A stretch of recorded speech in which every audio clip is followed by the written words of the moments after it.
আরে ভাই, আমার বউ তো নাচছে। কি? নাচ করছে। বুঝে গেছি ভাই, সবকিছু বুঝে গেছি।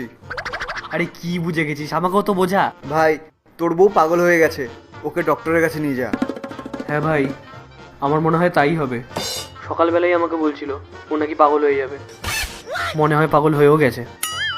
ভাই তুই একদম চিন্তা করিস না, আমি এখনই গাড়ি নিয়ে তোর বাড়ির সামনে যাচ্ছি। তুই কোনোভাবে বৌদিকে নিচে অবধি নিয়ে আয়, ঠিক আছে? হ্যাঁ হ্যাঁ, আমি ওকে নিয়ে আসছি। আমার বউ পাগল হয়ে গেল। দাও, আমি করে দিচ্ছি। কত ভালো তুমি, থ্যাংক ইউ সো মাচ। আর এমনিও সারাদিন এই ঘরের কাজ করতে করতে না আমি কোনদিন পাগলই হয়ে যাব। কি হলো, তুমি এভাবে তাকিয়ে আছো কেন আমার দিকে? কোথায়? কিছু না। তুমি একটা কাজ করো, তুমি গিয়ে রেডি হয়ে নাও, আমরা লং ড্রাইভে যাব, আর ফেরার পথে ডাক্তারের কাছে যাব। ডক্টর কেন? ঠিক আছে তো? তোমার শরীর ঠিক আছে তো? আমি তো ঠিক আছি, কিন্তু তুমি ঠিক নেই। আসলে আমি তোমাকে তখন দেখে ফেলেছিলাম। তুমি কখনো হাসো, কখনো কাঁদো, কখনো নাচো, আবার কখনো আমার উপর রাগ করো। কিছুক্ষণ পর আবার সব ঠিক হয়ে যায়।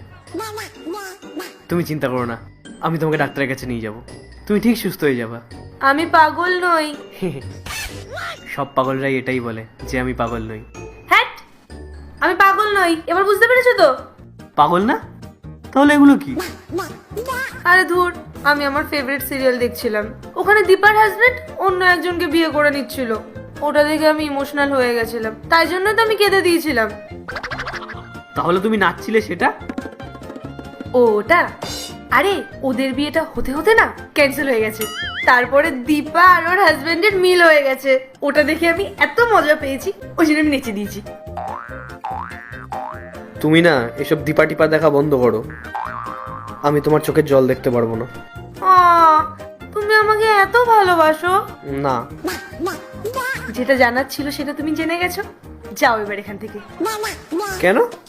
কারণ আমার এখনো অর্ধেক দিন বাকি আছে নিজের সাথে কাটানোর জন্য। যাও